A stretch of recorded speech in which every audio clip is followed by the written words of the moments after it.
pimpin doa dulu ya. Baik Ibu, sebelum kita memulai perkuliahan hari ini, marilah kita berdoa menurut agama dan kepercayaan masing-masing. Berdoa dipersilakan.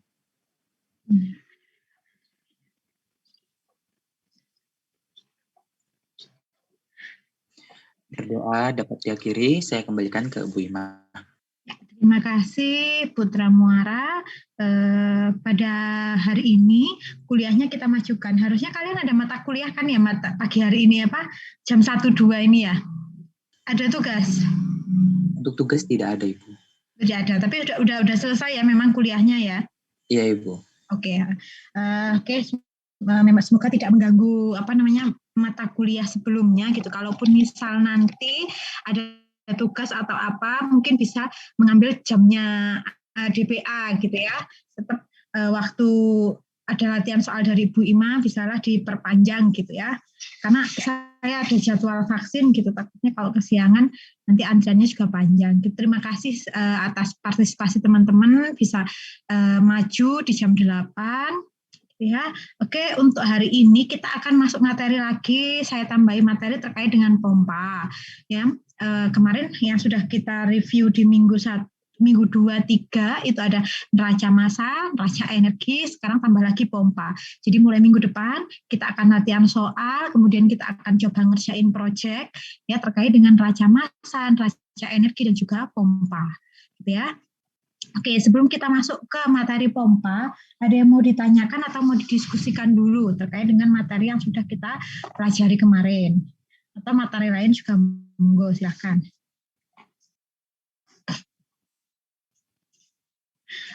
Sudah akses RMS?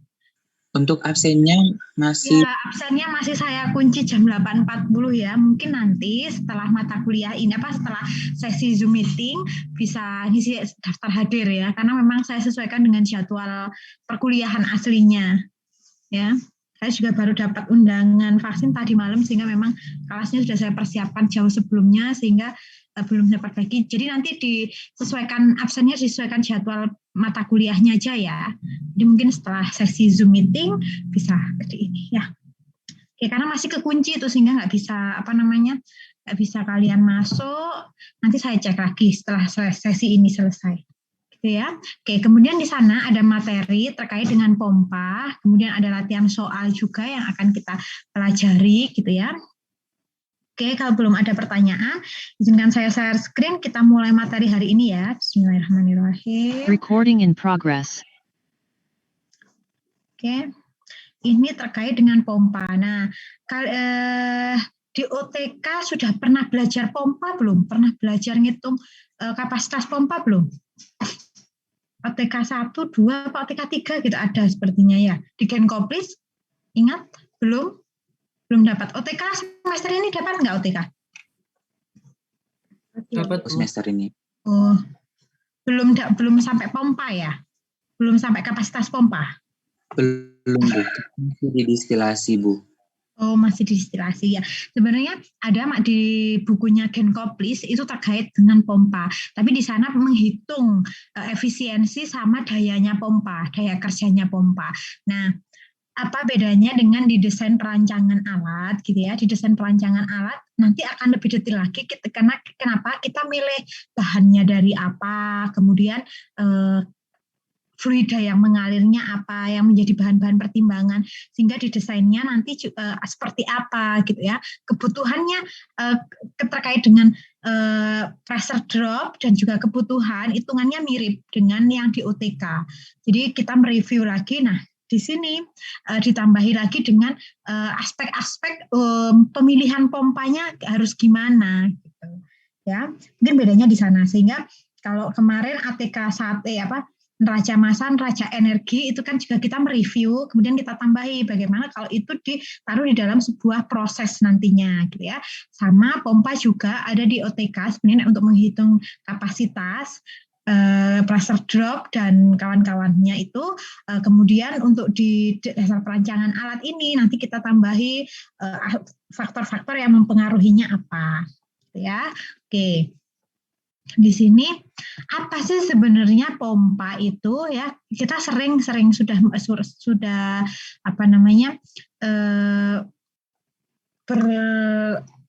sudah sering melihat pompa gitu ya, sering melihat pompa baik di rumah ataupun di kampus gitu ya, karena pompa ini biasanya ada di akuarium atau pompa air lah ya. Kalau di rumah adanya pompa air gitu ya, itu kan sering kita jumpai. Nah, pompa ini itu adalah alat atau mesin yang digunakan untuk memindahkan cairan dari suatu tempat ke tempat lain. Nah, biasanya dia dari tempat yang rendah gitu ya, misal dari tangki gini ke tempat yang lebih tinggi. Nah, sehingga dia butuh dinaikkan. Nah, gini. Nah, ini pompanya. Ya, jadi memindahkan dari tempat yang rendah ke tempat yang lebih tinggi detailnya. Kalau misal dia dipindahkan dari tempat tinggi ke rendah, tidak perlu pompa karena sudah cukup pakai gaya gravitasi.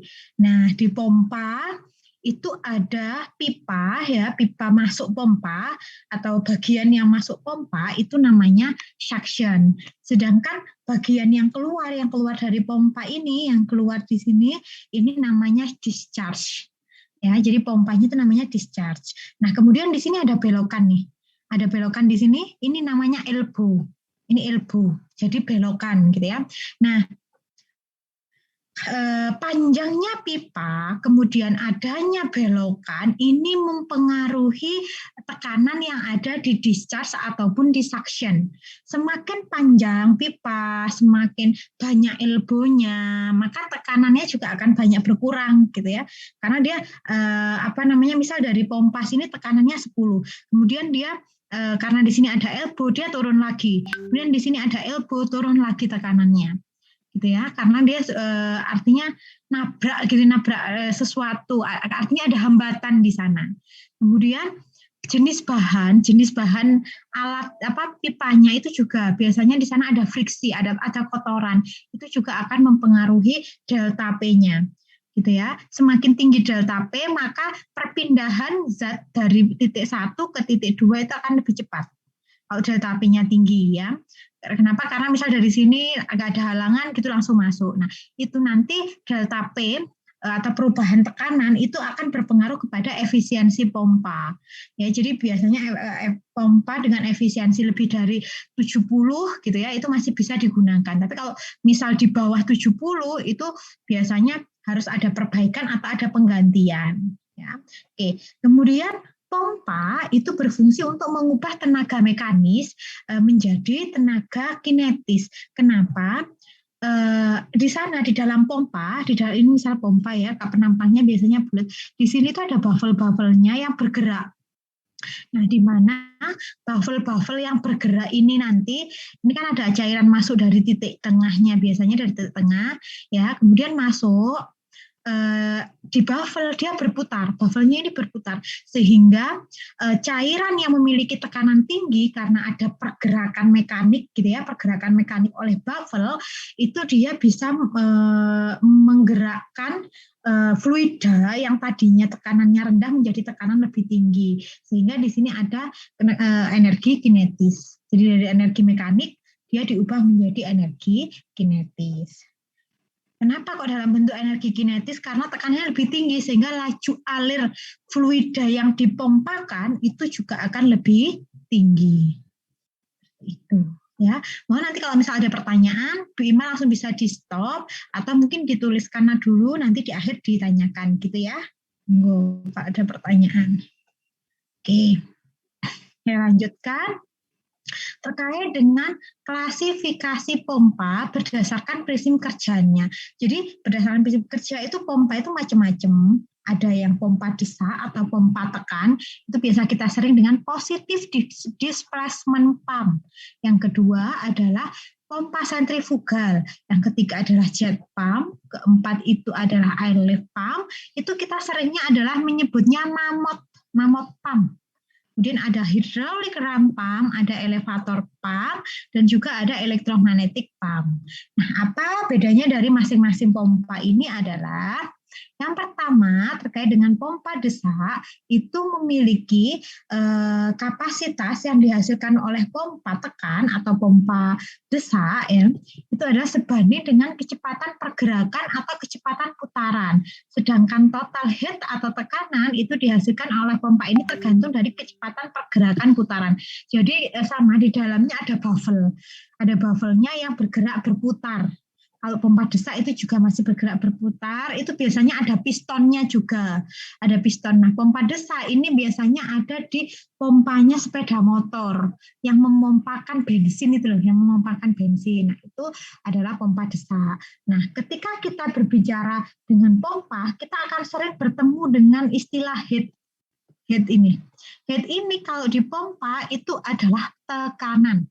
Jadi total tekanan, total head atau pressure drop gitu ya, maka nanti menyebutnya ada delta headnya berapa gitu. Itu istilah dengan sama dengan tekanan. Jadi kalau kita berbicara pompa itu biasanya dia diwakilkan dengan istilah head untuk menyebutkan tekanan pompa.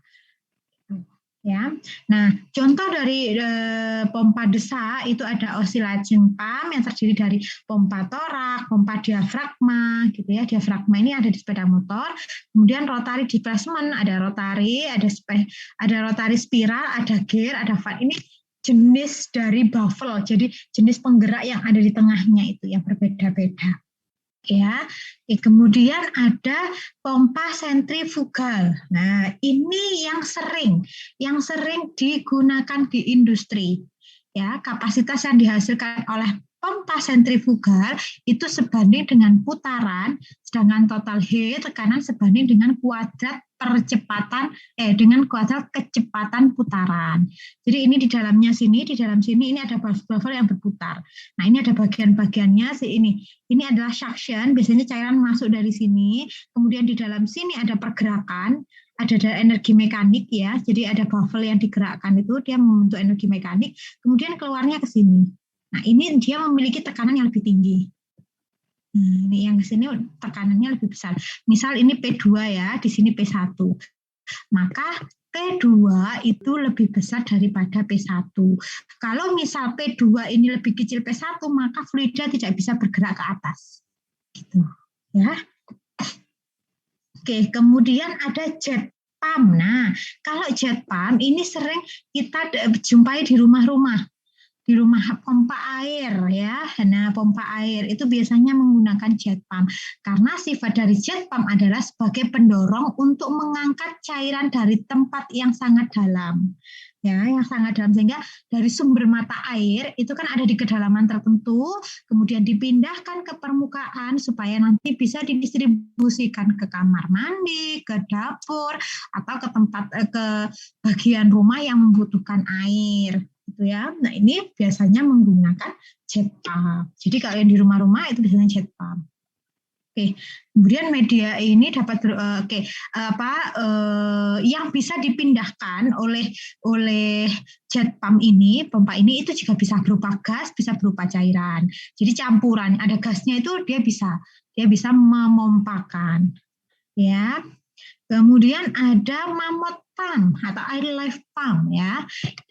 Ini sama prinsip kerjanya dengan jet pump, tapi kapasitasnya sangat tergantung pada aksi antara campuran cairan dan gasnya. Tadi kan di yang jet pump juga bisa mengangkat cairan dan gas. Nah, mammoth pump ini juga kapasitasnya biasanya lebih besar. Ya, ini biasanya digunakan di industri oil and gas. Jadi kan minyak bumi gitu ya, minyak bumi atau gas alam itu kan dipompakan dari sumur yang ada di perut bumi ya. Jadi kalau misal dengan Pertamina, dengan perusahaan oil and gas lah, itu kan dia ada sumur bornya ya. Jadi di kedalaman tertentu gitu ya, di sana ada gas alam, ada minyak bumi gitu ya. Kemudian dipompakan dari dasar laut ya, dari dasar laut atau dari dasar bumi dimanapun, biasanya ada di laut memang ya, itu dipompakan ke atas, dipompakan ke permukaan ya, bukan ke permukaan, itu kan kandungannya nanti macam-macam sebelum dipisahkan. Jadi nanti setelah kita dapat minyak bumi atau gas alam itu kan dipisahkan berdasarkan titik didihnya. Ada paling bawah misal parafin gitu ya, kemudian solar, ada bensin, ada pertalite, pertamax gitu ya. Nah, itu dimurnikan. Nah, untuk sebelum masuk ke bagian refinery pemisahan, nah itu kan dipompakan dari sumur bornya ke permukaan mampang. Oke, kemudian ada lagi hidraulik rampam. Nah, ini beda prinsip kerja alatnya. Jadi, tapi konsepnya sama. Pompa ini adalah meningkatkan tekanan dari suction ke discharge. Nah, tapi kalau yang lain yang tadi, yang sebelumnya sentrifugal, toraks, itu kan dia bekerja berdasarkan energi mekanik. Jadi ada pergerakan, ada putaran. Tapi kalau di sini tidak, dia digerakkan oleh ini, dia digerakkan oleh hukum Bernoulli. Sorry, bukan. Dia digerakkan oleh bandul atau pegas pada suatu kolom dan energi yang disimpan kemudian melawan kembali sehingga aliran fluida terus menerus tanpa bantuan tenaga dari luar. Jadi ini ada tekanan yang ada vessel gini ya yang dia memiliki tekanan lebih tinggi daripada tekanan yang di sini, tekanan yang di dalam fluida. Sehingga, tekanan itu kan mengalir dari tekanan tinggi ke tekanan rendah ya. Tekanan rendah, sehingga dia dialirkan ke sini. Dialirkan ke sini. Nah, ini akan menekan bagian sini. Akan diberi tekanan. Akan diberikan tekanan yang bisa menggerakkan fluida dari suction itu lebih besar, lebih cepat. Gitu ya. Di sini ada valve-nya, ini valve buka nutupnya. Ini nanti berfungsi untuk mengatur tekanan yang harus diberikan. Berapa sih perubahan yang dibutuhkan gitu ya. Perubahan delta P-nya itu loh yang dibutuhkan berapa, sehingga mungkin akan juga berpengaruh ke laju alirnya. Nah, ini dikontrol oleh valve. Jadi di sini tidak ada perputaran energi mekanik seperti di pompa sentrifugal. Nanti kalau gambarannya bingung, kalian bisa buka YouTube gitu ya. Cara kerjanya hidrolik rampam seperti apa, cara kerjanya sentrifugal pump seperti apa, gitu ya. Oke, biar gambarannya lebih real. Oke, kemudian ini adalah elevator pump. Nah, sifat dari pompa ini itu mengangkat cairan ke tempat yang lebih tinggi sama ya dengan menggunakan roda limbah atau skru dengan peralatan sejenis gitu ya. Ini dapat digunakan untuk zat cair yang mengandung slurry seperti pasir, lumpur dan lainnya. Kalau pompa-pompa kayak Mammoth, jet pump tadi kan disusunnya berdiri tegak gini ya. Nah, gini karena dia hanya ada cairan, nggak masalah. Ya, dia dipompakan cairan sama gas saja dipompakan dari titik ini ke titik selanjutnya, gini nggak masalah. Tapi kalau dalam cairan tersebut ada pasir, lumpur dan lainnya, bayangkan kalau dia tegak lurus seperti ini, maka yang naik hanya airnya. Kemudian pasir dan kawan-kawannya karena dia memiliki berat jenis yang tinggi, dia akan tertumpuk di sini. Nah, ini akan membuat sumbatan sehingga ada elevator pump. Ya, elevator pump itu dipasangnya miring. Kemudian baffle-nya itu tidak dipasang berputar gini, tapi berputar di seluruh pompanya. Sehingga nanti ini akan bergerak. Jadi ini kan muter ya. Jadi nanti padatan atau pasir dari suction ini nanti akan masuk ke ruang-ruang ini. Sehingga kemudian sampai dia masuk ke titik yang kedua. Di sini titik kedua, sehingga pasir, lumpur atau padatan lain itu juga bisa berpindah, tidak hanya cairan. Kalau cairannya bisa masuk sini daerah sini bisa, memungkinkan sekali. Tapi kalau padatan tidak, dia akan cenderung jatuh ke bawah ya, karena dia memiliki massa jenis yang berat. Itu ya, sehingga dia dibutuhkan elevator pump yang miring, memiliki kemiringan tertentu dan juga memiliki baffle-nya ini berputar dari awal dari sini panjang, artinya panjang. Kalau misal sentrifugal itu kan diput satu gini kayak kipas angin, jadi cuma satu putaran gitu. Kalau ini kan di sepanjang pipanya, sehingga memang bisa menggerakkan padatannya gitu. Oke, kemudian yang terakhir adalah electromagnetic pump. Nah, cara kerja pompa ini itu bergantung dari kerja langsung sebuah medan magnet ferromagnetik yang dialirkan. Karena itu penggunaan dari pompa ini sangat terbatas khusus untuk memompakan cairan metal. Jadi hanya digunakan di industri peleburan besi atau peleburan baja gitu ya. Memang membutuhkan pompa ini. Jadi kayak misal besi gitu ya, dia yang tadi belum bentuk besi padatan, belum dicetak, itu kan dia masih dalam bentuk sebelumnya. Kalau sebelum diolah itu kan dia dalam masa biji besi, masih kayak selari gitu ya, cairan tapi kental. Nah kayak gitu dia kan harus, misal dia dipindahkan dari satu tempat ke tempat percetakan gitu misalnya, dia butuh pompa. Nah pompa yang digunakan adalah pompa khusus yaitu elektromagnetik, digerakkan berdasarkan medan magnet. Tapi jarang, kalah semua industri. Semua industri punya electromagnetic pump. Jadi biasanya di industri peleburan baja atau besi kayak gitu. Oke. Itu tadi macam-macam pompa ya berdasarkan kinerjanya. Berdasarkan kinerjanya. Kemudian kalau ada pertanyaan bisa langsung ditanyakan. Oke, Estetika Vidya, silahkan.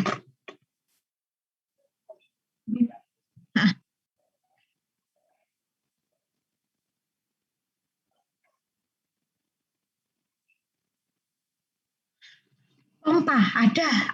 Pompa itu ada yang terhubung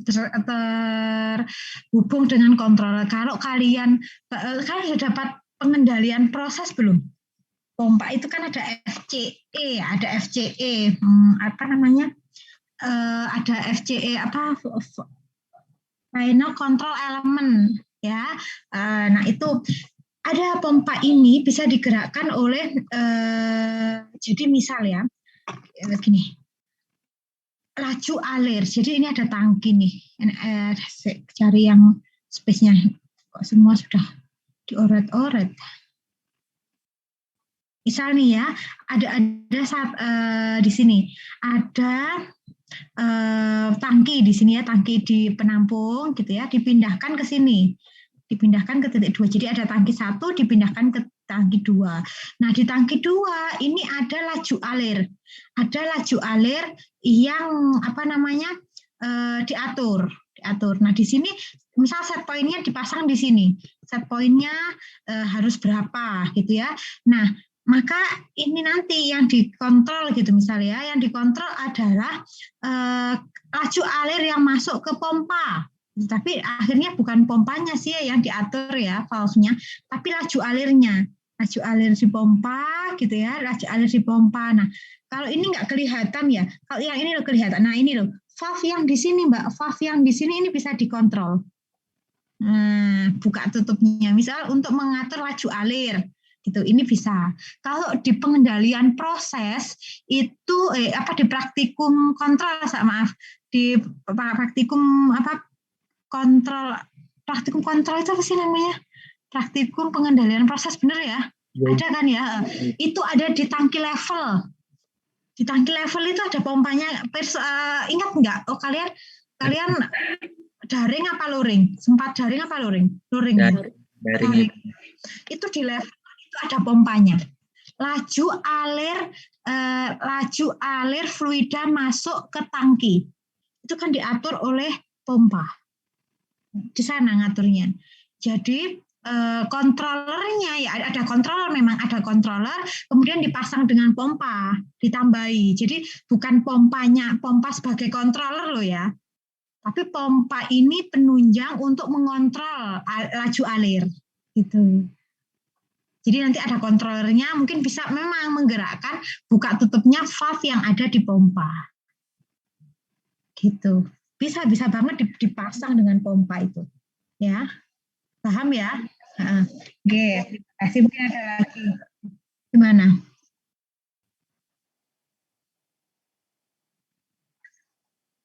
Ya, betul. Terus sekali kayak yang jadi memang dia FCE-nya yang diatur ya, karena controller itu kan memerintahkannya ke FCE, Final Control Element. ya. Jadi valve-nya yang di ini. Nah, sedangkan pompa mengikuti bukaan yang dari valve gitu. Jadi bukan pompanya yang dikontrol ya, tapi valve-nya, FCE-nya yang dikontrol. Tapi ini gandeng gitu. Silahkan siapa ini? Ada Muhammad Syahid. Baik Bu, izin bertanya Bu ya. Mengenai hidrolik rampam ini Bu. Ini kan di air vessel itu ada tekanan yang lebih tinggi daripada di inletnya sama discharge itu tadi Bu ya. Kalau seumpama ada rongga-rongga ini Bu, ada gas gitu, apa bisa mengurangi tekanannya di dalam vessel Bu? Ya misal ada gas tekanan ini nanti harusnya kan ini bekerjanya kan tekanannya lebih tinggi ya Mas ya, sehingga nanti bisa menggerakkan valve yang ada di sini. Kemudian misal di sini ada gas gitu ya, artinya kan gas ini nanti bisa ini berkutuk keluar ke sini ya, keluar yang di sini. Sorry ke sini. Nah ini kan mengurangi tekanan yang ada di sini karena ada yang keluar. Iya Bu. Kalau harapannya gitu ya, maksudnya gitu ya. Nah ini bisa terjaga, ini tekanan di sini bisa dijaga ketika air, ketinggian air yang di sini. Ini valve juga loh ya, ini valve boiler, ini valve ya. Sebentar, ini cara membersihkannya ya apa sih?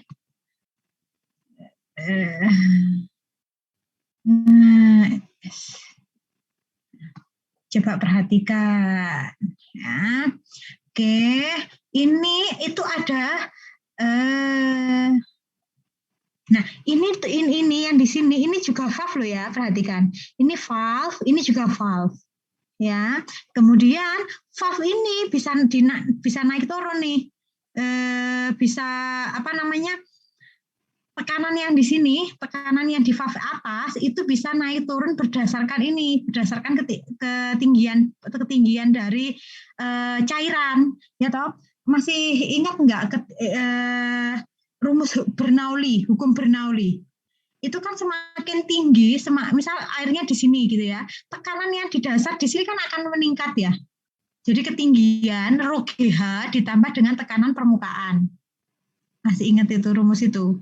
Nah, semakin tinggi gasnya, maka kedalaman di sini kan semakin tinggi juga. Semakin kecil gas, maka kedalaman cairan akan semakin tinggi. Dia akan semakin memberikan tekanan lebih. Tapi kalau gasnya banyak, ini ya tekanan yang menekan atau mengontrol ini juga akan lebih kecil. Gitu. Nah, misal ada tekanan yang keluar nih Bu, ada gas yang keluar ke sini, otomatis tekanannya turun. Iya benar, tekanan turun. Apa yang kita lakukan? Kita tambahkan lagi air yang ada di sini. Tapi masukannya nggak lagi lewat sini ya, nggak lagi lewat ini karena controller ya. Dimasuk ada masukan lagi untuk isi air di sini. Gak kebayang ya. Coba kita search di YouTube. Bayang nggak, Syahid? Masih belum kebayang yang air masuk itu, Bu. Air yang masuk ya, bener sebentar. Carikan di YouTube. Karena memang kalau nggak ada gambarannya pompa itu susah apa? Nih, cara kerja.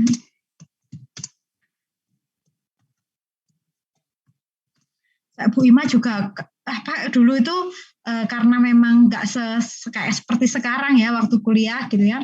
Ya apa sih gambarannya seperti apa sih? Nah itu belum ada ini. Sebenarnya kerja gear pump, hidrolik sistem. Bentar.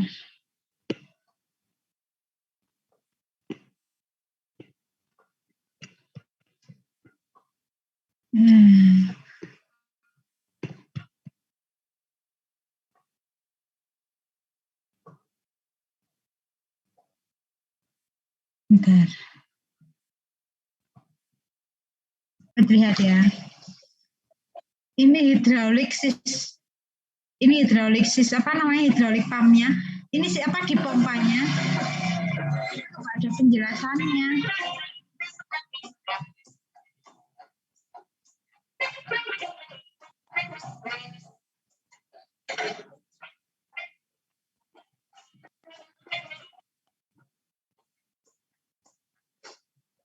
Nah, ini cairan. Ini yang dipompakan kan ya. Ini yang dipompakan.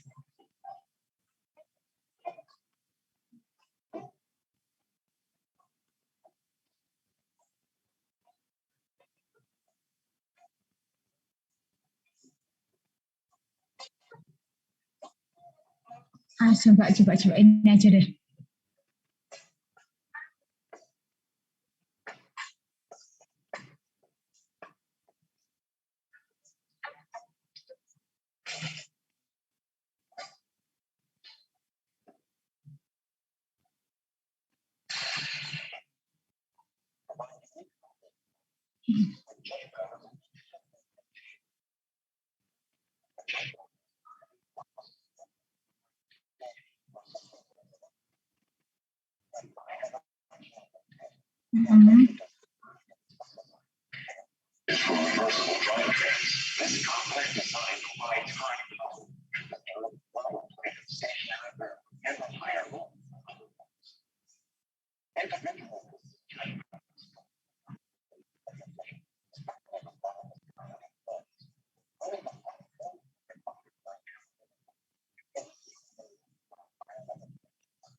Ini cairannya dia menggunakan minyak ya, pompanya menggunakan minyak.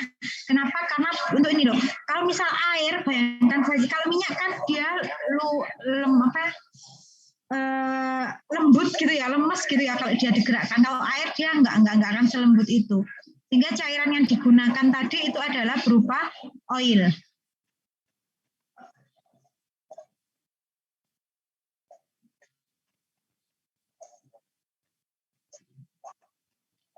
Nggak jelas ya. Oke, coba gini aja. Balik lagi ke PPT-nya Bu Ima. Tadi ada gambaran ya bahwa di sana ada oil yang masuk ya. Itu sebagai cairannya, gitu ya. Itu sebagai cairannya. Ya, oke. Kemudian di sini kan ada valve ya, sorry. Di sini kan ada valve ya. Nah, di sini valve-nya itu yang dia akhirnya bergerak. Bergeraknya kalau tadi kan bergerak kiri kanan gini ya, ada yang bergeraknya naik turun juga ada, tergantung itu ya. Nah, gerakan di sini itu kan akhirnya jadi energi mekanik ya, jadi energi mekanik. Nah, gerakan di sini energi mekanik. Nah, ini ada suction, ada cairan yang masuk dari sini, dari suction. Nah, sorry. Nah, ada suction, ada fluida di sini, ya, yang tadi memiliki tekanan P1. Kemudian di sini ini bergerak. Di sini ada gerakan yang dia mengakibatkan tekanan dari P1 ini berubah menjadi tekanan P2. Karena ada gerakan yang tadi yang diakibatkan oleh valve yang ada di sini, ini dia memberikan tekanan yang lebih.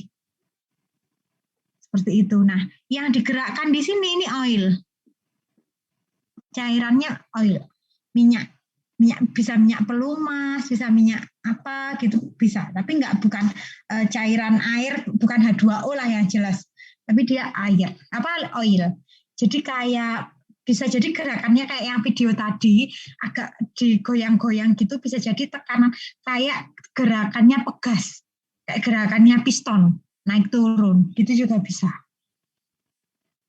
Jadi ini nanti bayangannya tidak hanya di sini loh ya. Misal dia akan menutup area sini. Misal bergerak naik turun gini, kalau naik turun loh ya. Naik turun gitu ya, dia akan oil ini tidak akan sampai masuk ke fluida kita. Jadi tidak akan pernah masuk. Jadi dia memiliki aliran yang berbeda. Gambarannya masih bingung mungkin ya. Enggak, Syahid gimana bingungnya di mana biar Bima bisa meluruskan. Udah ada gambaran untuk keluar masuknya air ini, Bu. Jadi kayak sedikit untuk mengulangi, Bu ya. Ya.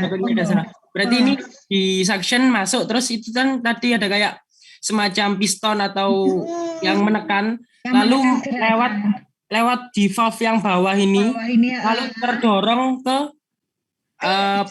keduanya itu tadi ya. Iya, benar. Dimana karena di sini ada gerakan ya, di tengah sini ada gerakan, dia ke P2-nya dia akan lebih cepat. Didorong. Di sini kan ada gerakan ya. Akhirnya kayak disebul gitu kan, kayak disebul apa sih? Kayak ditiup ke arah sininya kayak ditiup karena di sini ada pergerakan. Pergerakan di sini nyedot yang di sini, kemudian meniupkan ke arah sini, seolah-olah seperti itu.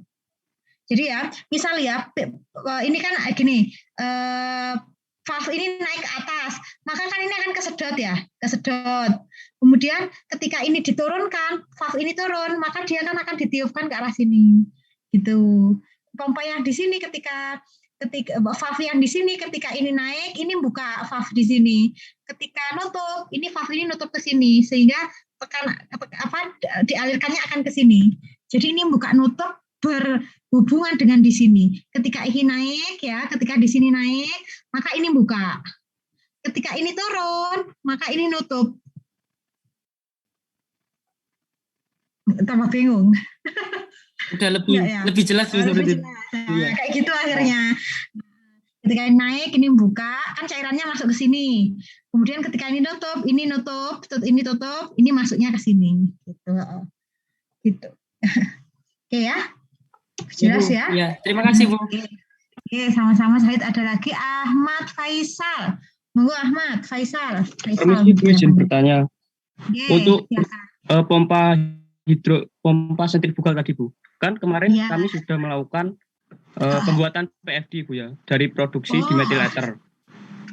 Nah, di situ kan di dalam PFD-nya itu terdapat 2 pompa sentrifugal dalam satu aliran. Nah, itu tujuannya untuk apa, Bu ya? Dan apakah memang dalam satu aliran itu bisa digunakan atau bisa terdapat 2 pompa seperti itu? 2 pompa dipasang ya, dipasangnya 2 pompa apa 2 baffle-nya? Bisa jadi 2 pompa boleh, 2 baffle boleh. Jadi memang untuk satu aliran dipasang 2 pompa itu memang bisa, Bu ya? Kenapa nggak kapasitasnya digedekan? Memang diminta masang pompa 2. Karena memang di PFD-nya memang seperti itu, Bu, ada 2 pompa. Jadi gini, misal dari tangki penampung gitu ya. Di sini ada pompa nih ya.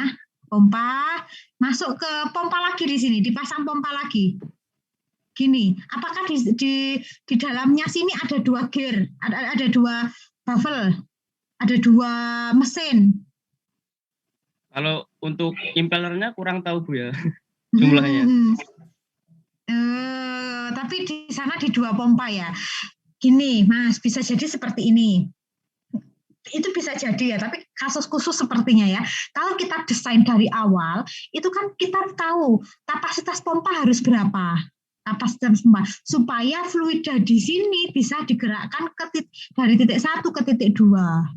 Nah, kadang kalau over design, nanti akan bisa jelaskan juga setelah ini tentang over design. Nah, itu kan akan buang-buang tenaga, ya kan? Kalau over design, tapi kadang kekecilan dia tidak bisa menaikkan pompa itu sampai ke titik 2 karena tekanan tenaganya kurang dayanya, sehingga hanya bisa menaikkan di sini gereng. Gitu loh, nggak bisa naik sampai sini. Nah, itu memang dibutuhkan tambahan suplai pompa. Kalau kondisinya seperti itu. Nah, biasanya itu didesain di awal sehingga pompanya ya 1, mungkin di dalamnya yang diubah gitu.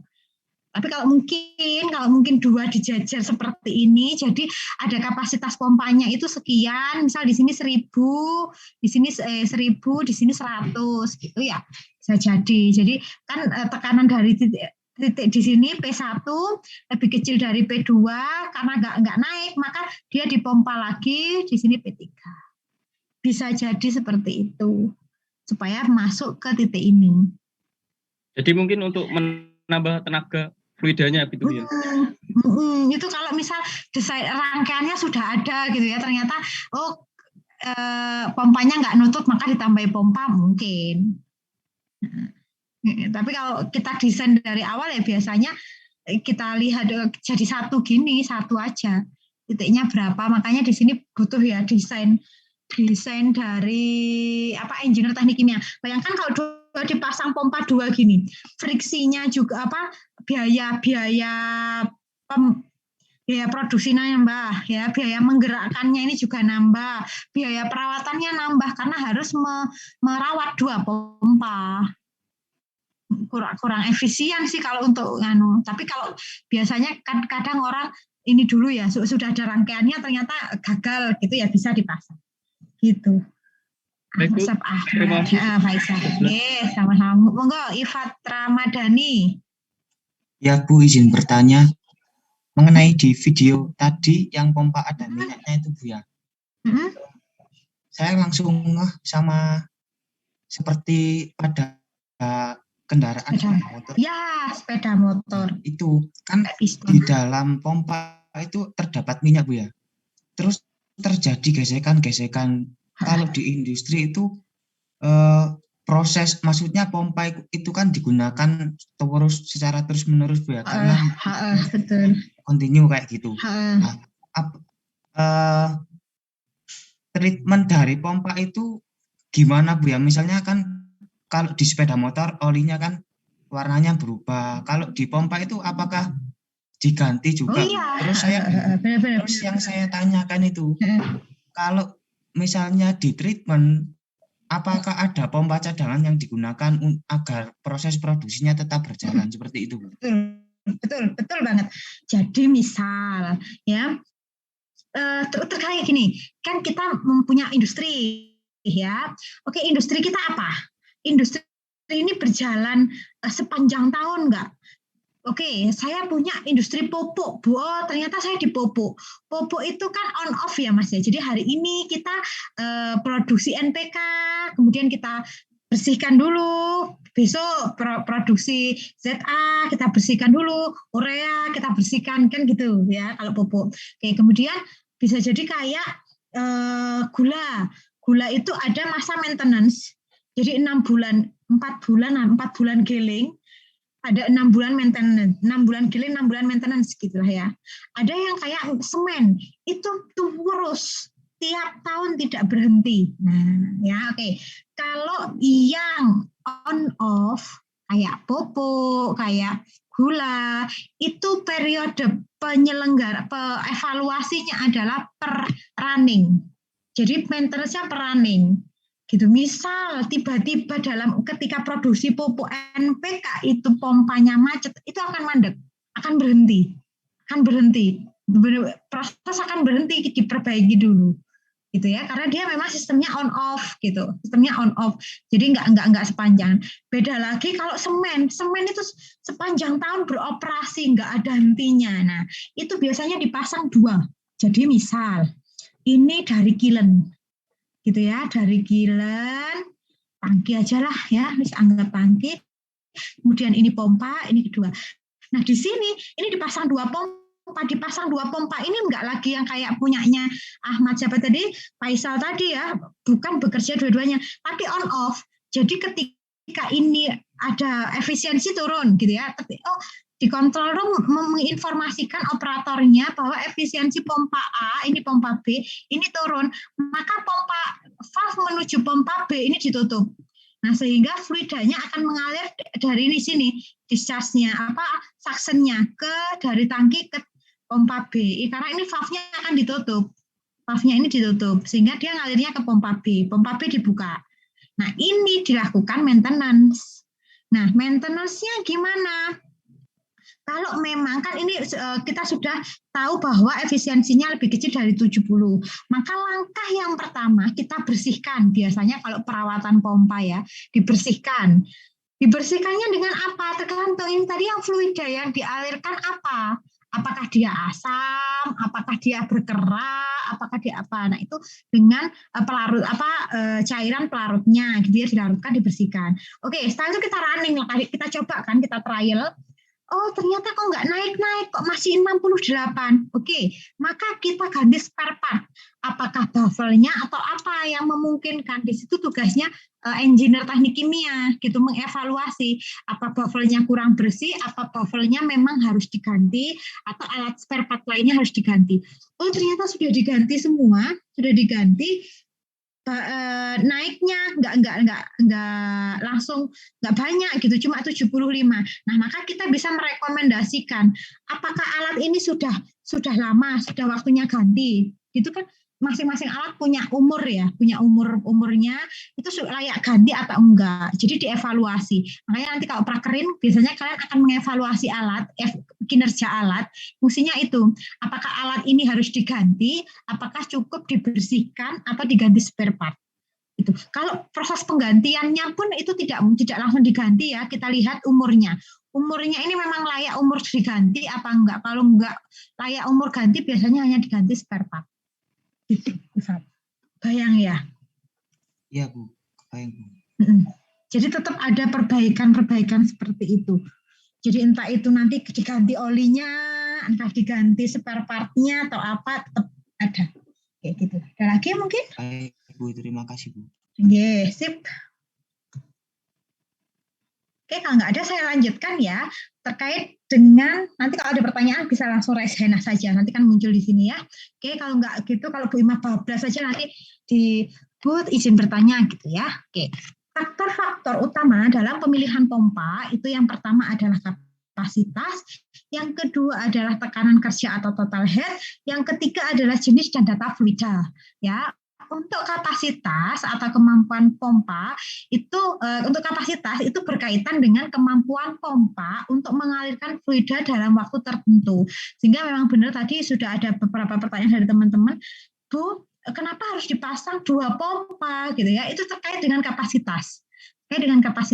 Maka ketika kita mendesain proses, mendesain alat, itu harus tahu ini yang mau dipindahkan fluidanya apa? Apakah air?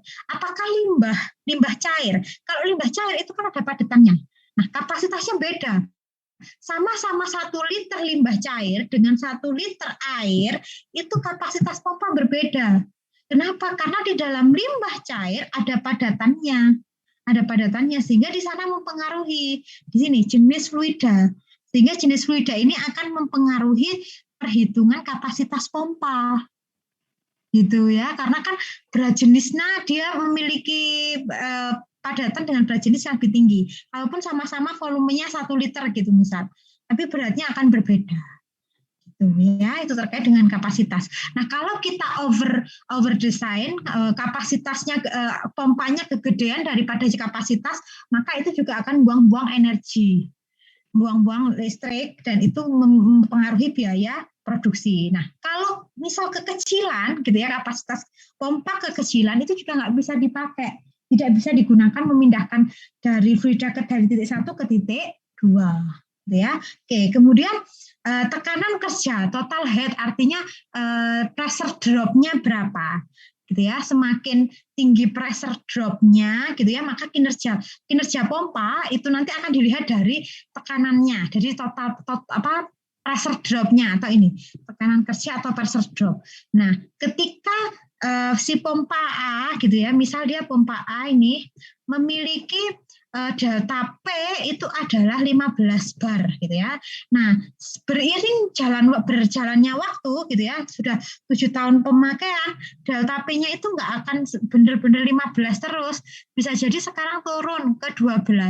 Nah, ini kan harus kita lakukan pengamatan. Kita akan kelihatan dari sini, oh efisiensinya sudah mulai turun, kinerja pompa sudah mulai turun, itu dilihat dari tekanan kerja atau tekanan head atau total head. Kemudian jenis dan data fluida ini nanti memang digunakan untuk pemilihan ya. Jadi kalau memang dia fluida selare gitu ya, maka kita milih pompanya ya jangan pompa water jet jet pump gitu ya, tapi pilih yang lain, pilih yang elevator gitu karena ada padatannya. Tapi kalau hanya air gitu saja ya kita bisa pakai jet pump. Itu faktor utama ada 3 ya. Oke, pemilihan pompa. Pompa dapat diklasifikasikan menjadi dua jenis umum yang sering digunakan di industri. Ya, dari tadi yang banyak tadi ada 7 jenis, ada 7 berdasarkan kinerjanya. Itu kalau di industri, karena kita di industri itu banyak menggunakan pompanya ini, pompa dinamis atau positive displacement pump. Ya, pompa dinamis ini meliputi pompa sentrifugal. Sedangkan positive displacement pump itu ada pompa bolak-balik dan diafragma. Ini yang kayak piston gitu. Ya, jadi ada yang sentrifugal, jadi pompanya kayak pompa air. Kemudian ada pompa bolak-balik diafragma, ini seperti pompa piston. Itu yang sering digunakan. Ya, pemilihan pompa dibuat berdasarkan laju aliran dan head yang dibutuhkan, bersama-sama dengan lainnya pertimbangannya seperti korosi dan adanya padatan dalam fluida.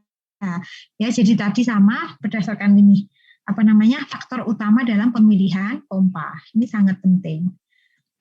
Oke, kemudian perhitungan terkait dengan pompa itu adalah ini rumus yang ada di bukunya Gavin sebenarnya. Ini kalau sentrifugal ya, jadi kalau pompa sentrifugal ada revolution per second. Berapa putaran sih energi mekanik itu loh, baffle-nya atau impellernya itu berputar itu per sekonnya berapa kali putaran. Kemudian di sini ada flow, ini untuk mencari spesifik speed ya, jadi kecepatan spesifiknya, kecepatan spesifik dari fluida yang ada di dalam pompa. Ya, rumusnya ini.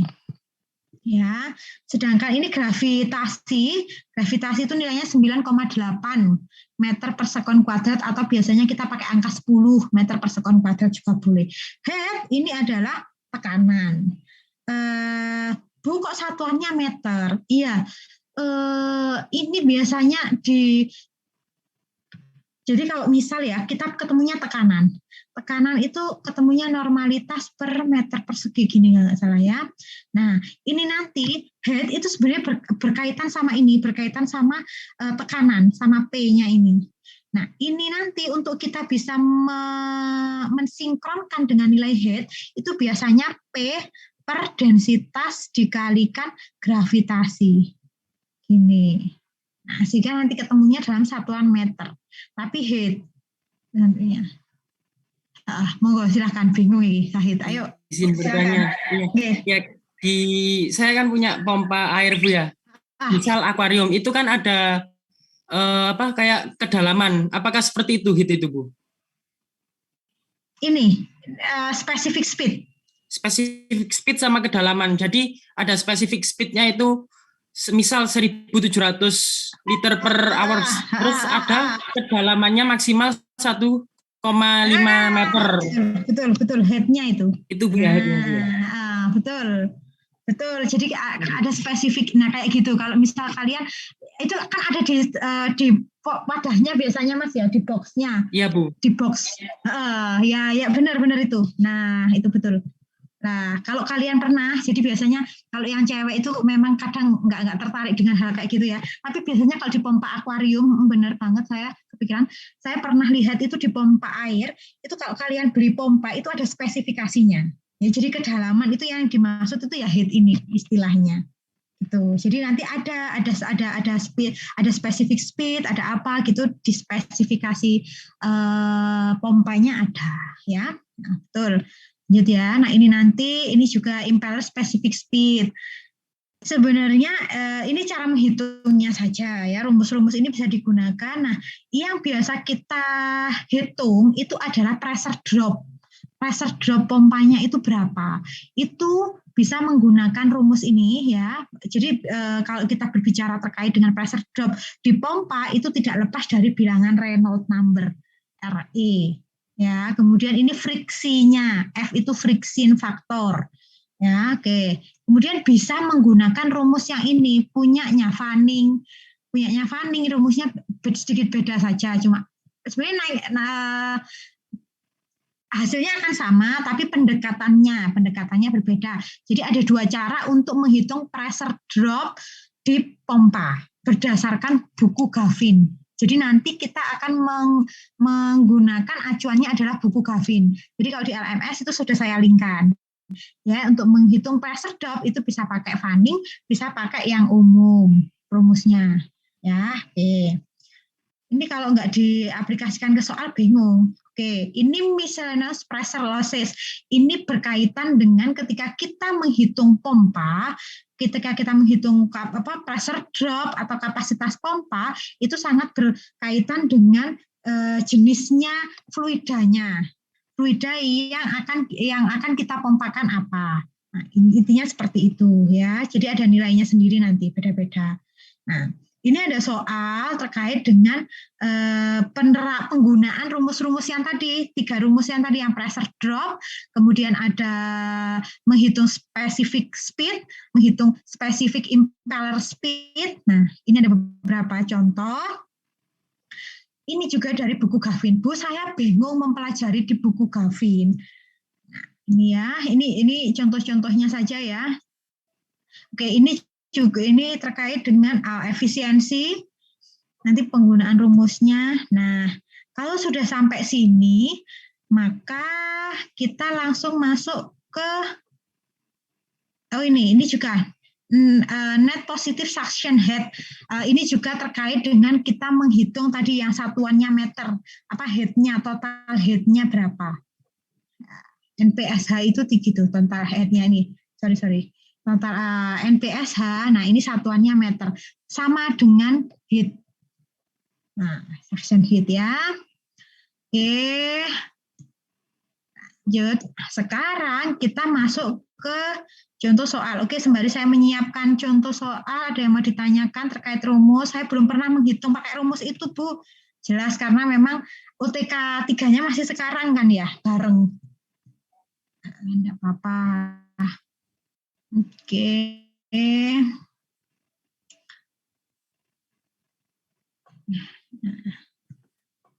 Di sini belum ada pertanyaan, kita lanjut ya ke contoh soal. Oh ya, silakan. Untuk rumus yang friksi tadi kan pakai rumus F sama dengan R per rho U kuadrat. Nah, untuk R itu keterangannya apa, Bu ya? R itu apa, bilangan Reynolds apa? Reynolds itu RE. R bisa jadi R kecil ya, Mbak ya? R besar di PPT-nya. Oh ya, kalau R besar RE ya Reynolds number. Ya, benar-benar kalau R besar ya. Benar. Reynolds number kalau R besar. Jika saya lihat di buku Gavin itu kan bisa dilihat dalam di grafik itu, Bu ya, di grafik. Iya. Betul, ini ya. Jadi kalau yang 5.1 itu Bu Ima uraikan, karena kalau misal 1.1 gitu kalian nggak nyoba ya, bingung. Ini Bu Ima uraikan nih 5.1 ya. Jadi tuliskan data yang diketahui dulu apa saja dari soal. Nah ini yang warna biru ini bisa kalian hapus dulu, kemudian nanti kalian isi gitu boleh. Tapi di sini sudah Ibu Ima isikan supaya tidak bingung ya. Kalian tidak bingung, kalian pelajari, kemudian tuliskan berapa total pressure-nya. Nah, ini ada tahap-tahapannya. Oh, yang pertama menghitung luas pipa, menghitung fluida, menghitung RE. Kemudian ini untuk mencari absolute roughness gitu ya, atau E itu bisa lihat di tabel 5.2 yaitu pipe roughness. Nah, munculnya angka ini karena untuk komersial steel pipe gitu ya misal. Kemudian ini nilainya E, nilainya F, friction dari grafik ya. Nah, ini kalian pelajari dulu habis ini. Jadi kalian pelajari. Nah, kalau kalian bingung, kalian bisa, kita diskusinya lewat WhatsApp grup ya. Karena saya ada ini sambil nanti saya antri gitu ya. Kalian kalau bingung, diskusinya lewat WhatsApp grup.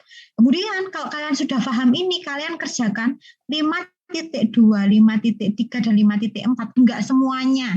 Jadi absen 1 sampai 8 cukup kerjakan 5.2. Absen 9 sampai 16 kerjakan 5.2, 5.3, kemudian absen 17 sampai 24 eksempel ini 5.4. Ini ada di Gavin sebenarnya sudah dibahas, tapi mohon diuraikan seperti punya Bu Ima ini. Kenapa? Supaya kalian paham. Benar-benar paham gitu. Artinya dapat data ini dari mana sih? Gitu. Paham nggak? Sepakat nggak kalau belajarnya model gini? Karena kalau nggak gitu, jelaskannya nanti rada panjang. Jadi mending kalian baca dulu soal 5.1 gitu ya. Kalian pelajari step-step penyelesaiannya punya Bu Ima. Ya, di Gavinnya bab 5 ya.